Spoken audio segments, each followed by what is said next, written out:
Essay 52, The False Turns in General Relativity. The original ideas for relativity were developed by Heaviside, Fitzgerald and Lorentz in correspondence starting in the late 1880s.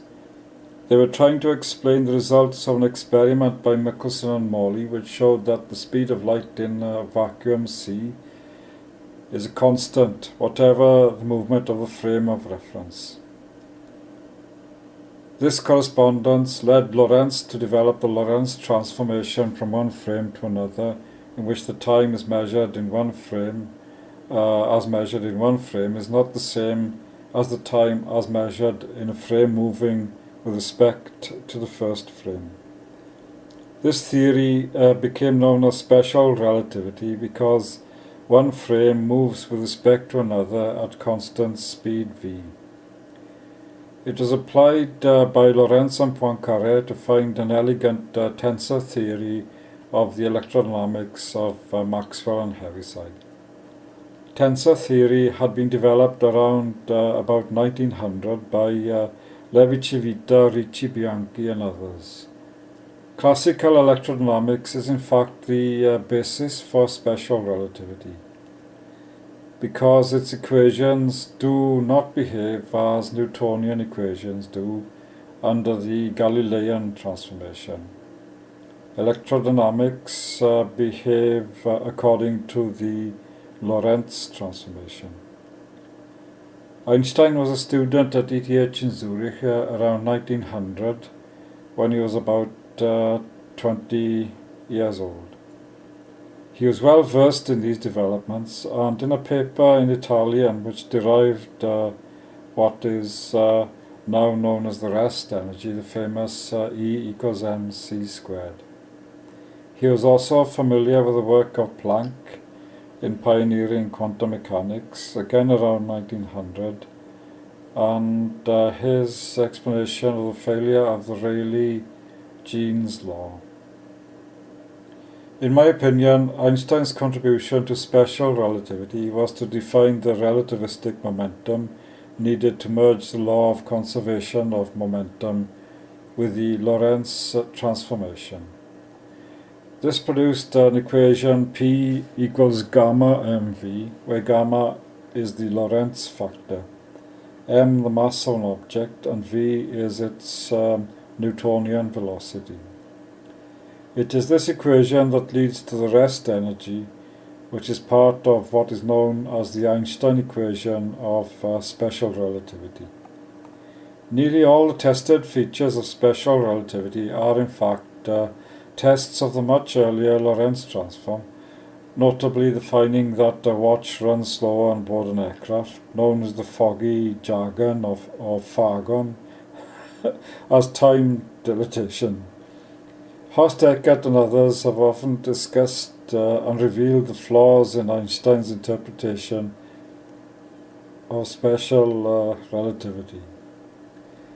Poor historical scholarship and the immense pressures to conform are to blame for the dogma that attributes almost everything to Einstein. In order to go further in relativity, it was necessary to let one frame move in any way with respect to another, and this theory became known as General Relativity. The route taken by Einstein was to abandon the Minkowski or flat spacetime used by Lorentz and to adopt a spacetime developed by Riemann, Christopher Levi-Civita and other mathematicians. This is a leap of imagination for which Einstein should be given full credit, but unfortunately his implementation of mathematics was irretrievably faulty, and astonishingly it took a century for this to be finally accepted in ECE theory. It was Levi-Civita who introduced the concept of curvature with his teacher Ricci, and it was Christoffel who introduced the concept of connection. Due to poor historical scholarship, these concepts are attributed to Riemann, who introduced only the metric.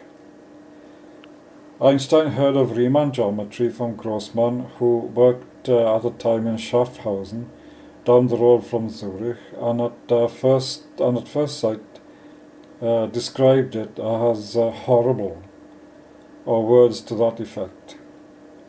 This remark reveals that Einstein was not a trained mathematician, but had the ancient idea in mind that physics is geometry. This idea crystallized out in 1907 in his equivalence principle, that gravitation and acceleration are equivalent. Eventually, after many false turns, he settled on an equation in 1915, which has become known as the Einstein field equation. Essentially, the second Bianchi identity known to Einstein is made proportional to the Noether theorem through a constant k, the Einstein constant. The first false turn was to use this incorrect Bianchi identity without torsion, which means the incorrect use of a symmetric connection. The correct Bianchi identity was given by Cartan in the early 1920s, but was never implemented by Einstein or any of his dogmatic followers who accepted the incorrect 1915 theory. The 1915 equation and all its solutions are incorrect. My colleagues and I show this in great detail in our book Criticisms of the Einstein Field Equation, UFT 301. In UFT 122 and following papers, I deduced eventually that the connection must be antisymmetric in its lower two indices, because it must have the same symmetry as the commutator of covariant derivatives. So at that point it became clear to me that there can be no symmetric connection at all. Out of this finding, now generally accepted, but a surprise at the time, grew the antisymmetry laws of ECE theory. In UFT 150 and 155, it is made clear that Einstein made several errors in his calculation of light deflection due to gravitation, and used some magical, unmathematical methods.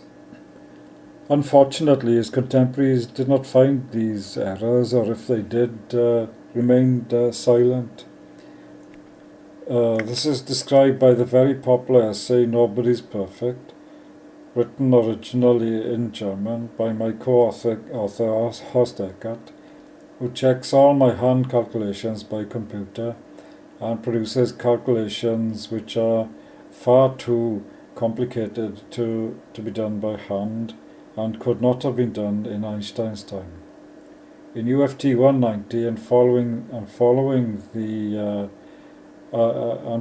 the Einstein theory fell apart dramatically, and a forthcoming special journal issue will be dedicated to these pivotal discoveries of the AIAS group. It is issue 6 of Journal of Foundations of Physics and Chemistry. The contents of this special issue will be described in the next essay, Essay 53.